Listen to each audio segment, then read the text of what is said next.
Chef Amrita Raichand is here as always, looking resplendent, and I'm her able sidekick. My name is Hrishi K. What's up, you? How you doing? Good morning, Hrishi, and all the Radio 1 listeners who I'm sure agree with me that you are no sidekick.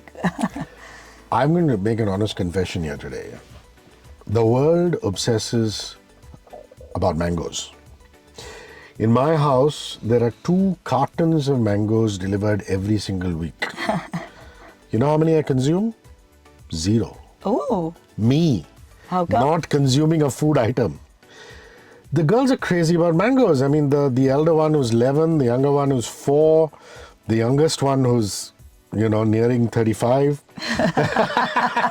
All of them are just crazy about mangoes. So are you trying to tell me? And I'm surrounded by mango eaters, and sometimes out of the goodness of their hearts, they will try and get me to eat mango.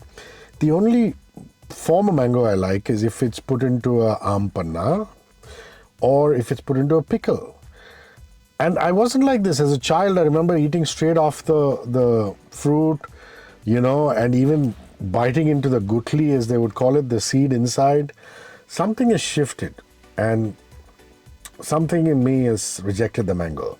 But that doesn't mean it's anything less than the queen of all fruit or the king of all fruits, right? My God, I can't believe it. I thought the way you were going, I thought they didn't leave any for you till you actually disclosed that you don't like them anymore. You look like a mango today, by the way. True that. But probably, like you very rightly said, you're the only one who's not obsessed with mangoes. I actually love summers, primarily because of the mangoes. But I have to tell you, I very often get disturbed, and very recently I heard a chat amongst some women saying how they were actually talking very animatedly about how they crave mangoes, yet they think that they're terrible for them. And they were literally slamming it down as to why one shouldn't be having mangoes every day, And I'm going to definitely talk about all these myths because, mangoes don't deserve to be slammed down like this. But not before I discuss a little bit of history about the king of mangoes, the Alfonso mango, which is, we all know, the most prized and the most sought after variety. And Okay, you don't let's like do them, it. unfortunately. Yeah, the national obsession. I mean, though people from the north would say Maliabadi mangoes are better or Banaras mangoes, Banaras ka langra is better. Right. The debate will rage on, but where we're broadcasting from is Mumbai city. And though we come to you in Bengaluru, in Chennai and Delhi, it's Alfonso's, the national obsession today. So continue. Well, even I used to love langras. I grew up on langras coming from Bihar. But Alfonso's, they were not naturally grown like this. And I'm going to tell you the history. There's a very interesting story, actually.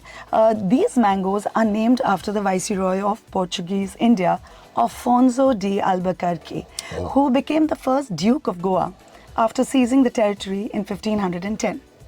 Now, during his rule, the Columbian exchange got underway with fruits and vegetables from the Americas being introduced to the Old World, including current-day staples such as tomatoes, potatoes, corn, chili, peppers, and peanuts. Contrary to common belief, mangoes were not one of these. India actually has been home to mangoes and going by scientific fossil evidence since about 25 to 30 million years ago and grew in northeast India, Myanmar and Bangladesh, from where it traveled down to southern India. Okay, listen, hang on. Most of India calls it aam or various versions of the aam. Yes. So you want to talk to us about that, please? Yes, in fact, the earliest name given to the mango was Amraphal and has been mentioned in the Upanishads and the Puranas, which condemn the felling of mango trees. On reaching South India, the name translated to Amkai in Tamil, which gradually became Mamkai due to differences in pronunciation. Now, interestingly, the Malayali people further changed this to manga. The Portuguese were fascinated by this fruit on their arrival in Kerala and introduced it to the world as mango. Well, I'm sure that when the Portuguese ate it or their brethren in the United Kingdom ate mangoes, they were taken with a fork and knife and sliced open and made into attractive shapes and sizes, or at least the basic sides and the center, You they cut couldn't two sides. do that, unfortunately. But in India, it's always been about biting into the fruit. It's about sucking into the fruit, isn't it? No, so the thing is, Rishi, that the variety that was available in India was actually always the sucking type. You know, the chusna that we call it. When you try to cut it, in any case, it used to crumble. Absolutely, which was actually a problem, and they could not withstand the long sea journeys by ship to export markets.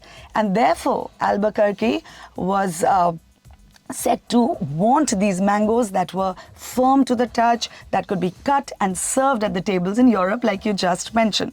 Now, to achieve this, the Jesuit missionaries introduced the technique of grafting on mango trees, and amongst others was born Alfonso. Though we don't know why it became Alfonso and not Alfonso, given that... Alfonso could be a tongue twister. Okay, time to bust some common myths, but before that, just some mandatories. The Ask Amrita section comes up at the end of the show. We have a WhatsApp line, very easy to remember. The last 3 digits are our frequency, 94.3. So you go 9833943943, 9833943943, and you WhatsApp your question on food, nutrition, fruit, beverages, anything, along with your name, and Amrita Raichand shall answer them. The show comes to you every Monday, 8:15 to 9 a.m. on 94.3 FM band, Mumbai, Delhi, Bangalore, and Chennai. On Wednesday, the YouTube video goes up on the Radio 1 International YouTube channel, and you must congratulate us. We are 1 million strong. Yay! And YouTube has just sent us the golden button. Oh, really? Congratulations. So we've got a letter, we've got a golden button, and I've been going to town talking about this because one of my first jobs as National Brand Director was, listen, go beyond the radio. What are you going to do? Yeah. And I'm really proud of my team, my content creators who've gone out there and made this 1 million strong. Wow, this is and really here's to the great next news. million. Here's to the next million. Yeah, indeed. YouTube, please keep sending us those buttons. Yeah, so that's where the video episode goes up. Please follow it. There's also a recipe of the day, which is shot very attractively in Amrita's kitchen studio. That's at Amrita Raichand on Instagram, at 94.3 Radio 1 India on Instagram.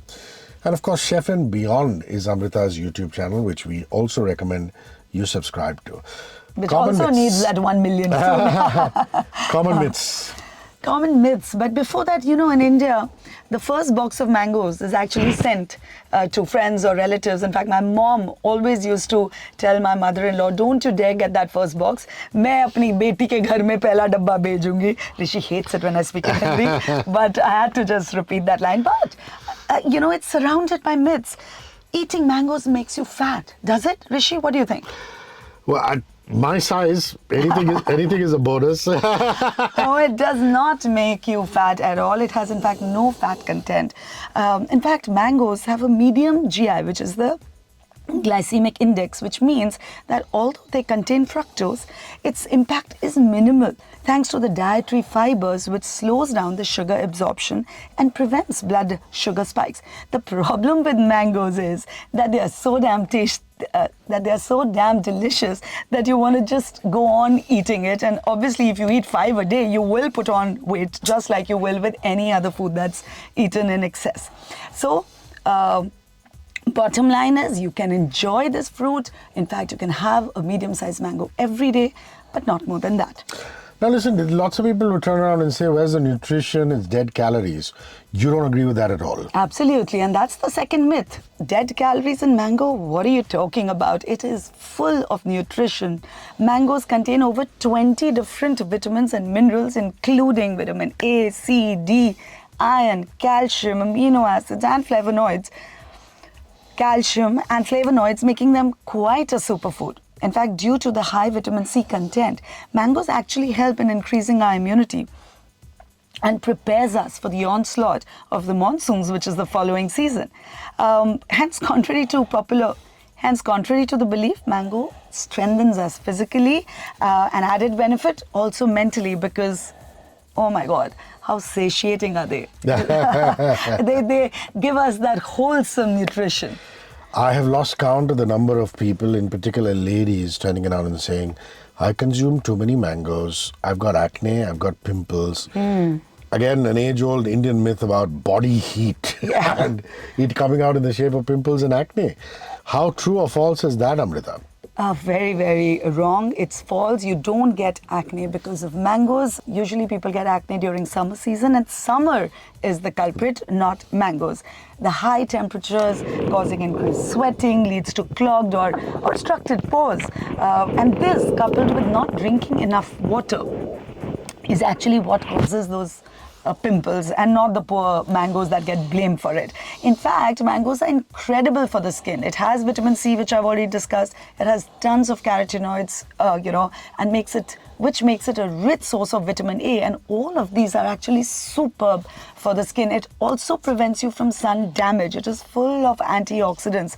So mind you, think again when you think that you get acne because of mangoes, because you don't. I want to know what's the best way of consuming a mango. I mean, normally it's just like, there's the carton, attack. Yeah. Very primal instinct of humans when they want to consume something that they really love.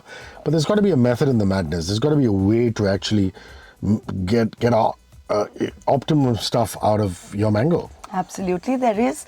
And if it is followed through, it will actually be good. You were speaking about heatiness of mango. This process, which I'm going to talk about, actually helps in just calming down the mangoes. First things first, a lot of people even get confused while buying the mango. So I'll give you 2 tips. Don't always go by the color of the mango. Smell it. If you get a nice sweet smell, you know that the mangoes are ripe. Secondly, give it a little bit of a push. And if it kind of gives, that means they are ripe enough. Now, when you bring them home, wash them thoroughly. Soak them in water for at least 25 minutes and maximum 2 to 3 hours. Now, what this does, it has multiple benefits. First of all, it cleans it. In case there's any powder, any pesticides, God forbid, they get washed out. Secondly, mangoes contain a natural molecule called phytic acid that blocks the absorption of minerals like iron, zinc, and calcium. But when they are soaked in water, it helps removing the same. So I will highly advise you to do that. And finally, once they are ripe, put them in the fridge because, do you like warm mangoes? No. When I used to consume them, I would have them ice cold. I love them ice cold. Yeah, I think they taste superb when they are nice and chilled. Cut them, squeeze them, turn them into shakes, have it in a variety of ways. And I'm always here to help you with those, options. All right, time now to move to the recipe of the week. No, there's a little more that I want to tell you. Oh, sure, tell me. One really nice piece of anecdote I would like to share before we move on to the recipe of the week. The popular paisley, which is the teardrop-shaped repeating pattern on textiles, which we often see on clothes, curtains, cushion covers, etc., was originally developed centuries ago in India and was actually based on the outline of a mango with a slightly stylized curved end as a bit of an artistic license. It's like the apple going on the Beatles record label. Apple Records, yeah. This pattern was in fact used to only decorate royal regalia, crowns and garments earlier, and was meant to represent popular symbols of life and eternity. And that's the magic of mangoes, from being the king of fruits to being a style symbol as well. So what are you going to do with the king of fruit? Are you making us a mousse, a shake, ampana? I don't know. You almost got that one right. But I have to tell you that mangoes is something that, not just in desserts, you can use it in savory dishes as well, including salads and many other dishes. But today, I'm in a celebratory mood, so let's talk some mousse. Today I'm going to tell you how to make mango and coconut mousse. For the mousse, we're going to use mangoes of whichever variety you like to use, some coconut cream, white chocolate, and some fresh cream. Now in a blender, I'm going to puree the diced mangoes until smooth. Keep it aside. Now take a saucepan, add this coconut cream. On very low flame, just heat it slightly. Once it's heated, take it off of the stove. Add the chopped white chocolate so that it gently melts into it. Keep stirring it so that you have a nice silky concoction. And now transfer this into a bowl, let it cool completely. Add the mango puree into this, mix it well with a spatula. And then in a separate bowl, whip the fresh cream, or you can use whipping cream as well because it sets a little better. What you're going to do is you're going to gently fold this whipping cream that you have whipped into the mango mixture with the chocolate. Then ideally use a piping bag to pipe it neatly into a bowl or a glass, set it in the refrigerator, and just in a couple of hours you will have the perfect mousse you've ever eaten. Now I like to garnish it with some almond praline. If you want the detailed recipe, check out my YouTube channel, Amrita Raichand, Chef and Beyond. Sounds yummalicious. The Ask Amrita section has Annie. Dear Amrita, can you recommend some dairy-free alternatives for making creamy smoothies? So Annie, dairy-free alternatives don't really give you creamy smoothies. What you can do, however, is use an added element to get that creaminess. You can use avocado or you can use tofu. Two benefits: you're going to get great fats or great protein element added to this, and you'll get that creaminess which a milk smoothie gives you. And it's curtain down time. We shall be back next week for episode 48. That's Chef Amrita Raichand and me, Hrishi K. This is Beyond the Plate. Thank you, Amrita, for the king of all episodes and the king of all fruits, Alfonso Mangoes. Thank you for having me here. See you next week. 94.3 Radio 1.